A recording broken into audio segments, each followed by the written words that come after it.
Olá, aluno! Seja bem-vindo à nossa primeira aula. Na primeira semana, vamos falar sobre 3 assuntos: arquitetura do computador, netiqueta e internet. Nossos assuntos são muito extensos, então eu peço que você se esforce e leia o material para uma melhor compreensão. Vamos começar falando o básico da arquitetura de computadores. Antes, precisamos diferenciar 2 conceitos, que são hardware e software, parte física e parte lógica, ou seja, o hardware são as peças e o software são os programas. Observe na imagem uma ilustração das principais peças de um desktop. De forma bastante resumida, dizemos que é na placa-mãe que todas as peças se conectam e transmitem suas informações. O HD é o local onde tudo será salvo. A memória RAM é uma memória de armazenamento temporário que armazena as ferramentas que você está rodando naquele momento. A fonte é responsável por fornecer energia para o computador e o processador é onde os dados serão todos processados. Fazendo uma analogia com o corpo humano, dizemos que o processador é o cérebro do nosso computador. Ainda falando um pouquinho das peças, podemos distinguir periféricos de entrada e periféricos de saída. Por exemplo, teclado e mouse são exemplos de periféricos de entrada. Já a impressora, caixa de som, monitor são exemplos de periféricos de saída. Muitas outras peças, elas são vitais para o funcionamento do computador. Eu citei apenas algumas, mas eu espero que você fique curioso e seja proativo para conhecer as demais peças. Vamos ao nosso segundo assunto, as regras de netiqueta. Netiqueta nada mais é do que o conjunto de regras de etiqueta para se utilizar a internet. São boas maneiras e normas que proporcionam o uso mais saudável da internet. São muitos os casos de calúnia, difamação e até mesmo estelionato na internet. Isso nos leva à urgente necessidade de nos educarmos para utilizar a internet. Para te ajudar, eu vou citar 4 regrinhas de netiqueta que podem ser úteis. Primeira regra: escreva corretamente. Não se engane, nem no Facebook é legal você escrever errado. Evite letras maiúsculas, segunda regrinha. Quando você escreve em letras maiúsculas, dá a impressão que você está gritando, está sendo grosseiro, então evite. Terceira regrinha: verifique a fonte das informações antes de enviar. Seja responsável por aquilo que você vai compartilhar. Não compartilhe sem saber se a informação é verídica. Quarta e última regrinha: evite assuntos polêmicos. Essa nem precisa explicar, não é mesmo? Para prevenir possíveis desentendimentos, utilize sempre a regrinha máxima: se não faria no mundo real, também não faça no virtual, ok? As regras de netiqueta, elas podem mudar a sua visão e o seu comportamento na internet.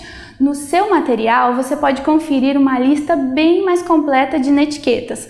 Portanto, leia o material e faça bom uso das regrinhas de netiqueta e seja educado na internet. Eu tenho certeza que você vai perceber mudanças no seu dia a dia.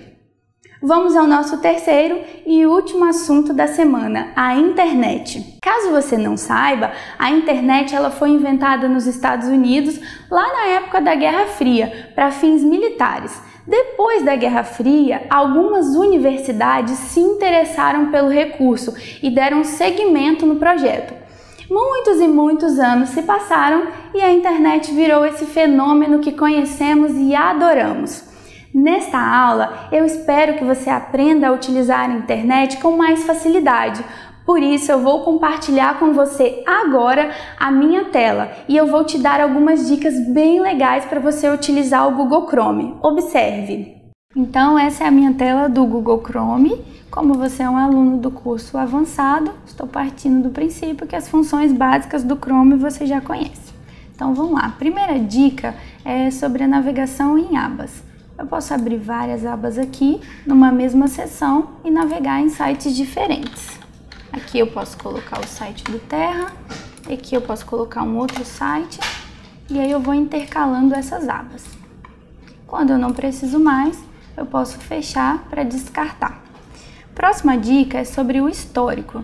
Tudo que você navega fica registrado. Então eu venho aqui no histórico e aí mostra todos os sites que eu já entrei e que estão gravados. Se eu não quiser alguma dessas informações, eu posso remover. Eu venho aqui na função limpar dados de navegação, configuro o que eu vou remover, deixo marcado e configuro também o período. Se eu vou remover da última hora, do dia anterior, e aí depois que eu configuro, eu clico na opção limpar dados de navegação. Próxima dica é sobre navegação anônima. Eu venho aqui no menu opções e peço uma nova janela anônima. Quando eu estou navegando anônimo, as minhas informações elas não ficam registradas lá no histórico. Não salva minha senha, não salva memória de cache, tá bom? E aí é muito útil essa dica para quem utiliza computadores públicos, né? Que é o caso de alunos. Então eu fecho a navegação anônima e agora eu vou para a gestão de favoritos. Eu posso abrir um site e configurar esse site na minha lista de favoritos. Eu clico aqui na estrelinha e adiciono ele como favorito. Aqui eu já tenho criado uma pasta com o meu nome.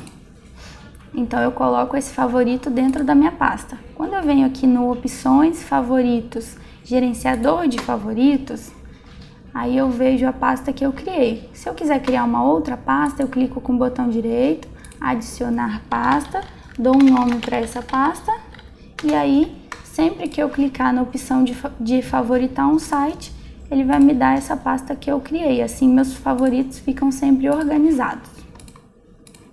Joia?